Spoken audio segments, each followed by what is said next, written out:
நாகப்பட்டினம் மாவட்டம் கீழ்வேலூர் தாலுகா புதுப்பள்ளி திரௌபதி அம்மன் கோயில் தெரு அருகே உள்ள புதுப்பள்ளி விழுந்தாமாவடி வடிகால் வாய்க்காலில் தனிநபர் ஆக்கிரமிப்புகளை அகற்றித் தரவும், மேலும் தனிநபர் ஒருவர் கம்பி வேலி அமைத்து சாலையை அடைத்ததால் பொதுமக்கள் செல்ல முடியாமல் அவதி. அந்த கம்பி வேலியை அகற்றியும் வடிகால் வாய்க்காலை பொதுப்பணித்துறையினர் மற்றும் வருவாய்த்துறையினர் அளக்க வேண்டும் என அப்பகுதி பொதுமக்கள் மாவட்ட ஆட்சியருக்கு கோரிக்கை வைத்துள்ளனர். இதுகுறித்து அங்குள்ள பொதுமக்கள் தெரிவிக்கையில், நாகை மாவட்டம் கீழையூர் ஒன்றியத்திற்கு உட்பட்ட புதுப்பள்ளி கிராமத்தில் வார்டு எண் 5, 4 இரு பகுதிகளிலும் விழுந்தாமாவடியினுடைய மழைநீரும் புதுப்பள்ளியினுடைய மழைநீரும் வடிகால் வாய்க்கால்.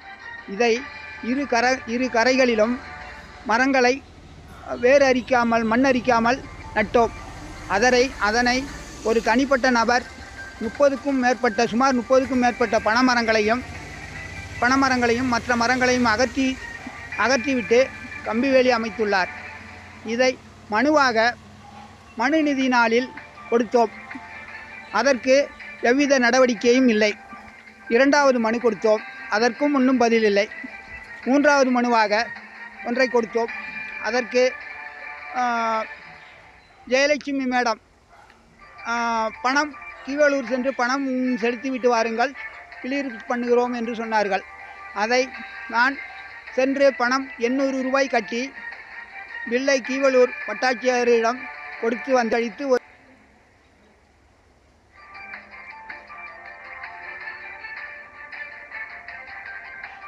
கீழ்வேலூர் வட்டம் புதுப்பள்ளி ஊராட்சி வார்டு மெம்பர் தான் பேசுகிறேன்.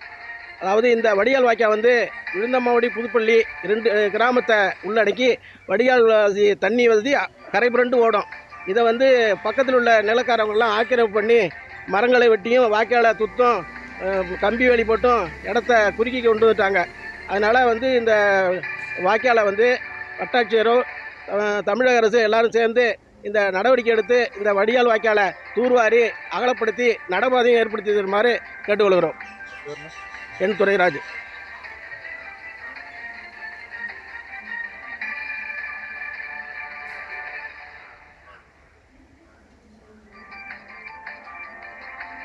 கீழூர் ஒன்றியம் புதுப்பள்ளி கிராமத்தில் வடிகால் வாய்க்கால் 2 கிராமத்தில் உள்ள வடிகால் வாய்க்கால் கடலில் போய் கலக்கிற வடிகால் வாய்க்காலில் ஆக்கிரமிப்பு பண்ணியிருக்காங்க. இடத்த ரொம்ப குறுக்கி பண்ணியிருக்காங்க. அதில் விழுந்தாமணியை சேர்ந்த தாமரை செல்வங்கிறவர் கம்பி வேலி அமைச்சிருக்காரு. பழங்கன்று ஒரு 30 மரத்துக்கு மேலே பழங்கன்று வெட்டியிருக்காரு. சண்முகங்கிறவர் பூவரசு மரம் நிறையா வெட்டி அவர் சொந்த இதுக்கு எடுத்துக்கிட்டாரு. அது சரி செய்து கலெக்டர்கிட்ட மனு கொடுத்துருக்காங்க. தாசில்தார்கிட்ட மனு கொடுத்து எந்த நடவடிக்கையும் எடுக்கலை. அதை அளந்து சரி செய்து தருமாறு உங்களுக்கு தாழ்வுடன் கேட்டுக்கொள்கிறேன்.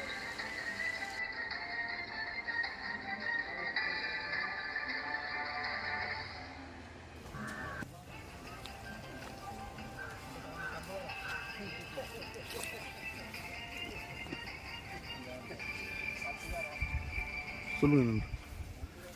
இது ஏற்கனவே பொதுமக்கள் போக்குவரத்து பாதையாக இருந்தது. அதை இந்த கொள்ளக்காரங்க ஆக்கிரமிப்பு பண்ணி வேலி போட்டு வச்சுருக்கிறதுனால பொதுமக்கள் போகிறதுக்கு வழி இல்லாமல் இந்த பாதை அடைப்பட்டு போச்சு. இதை தமிழக அரசு நடவடிக்கை எடுத்து இந்த பாதையை திறந்து கொடுக்குமாறு கேட்டுக்கொள்கிறோம்.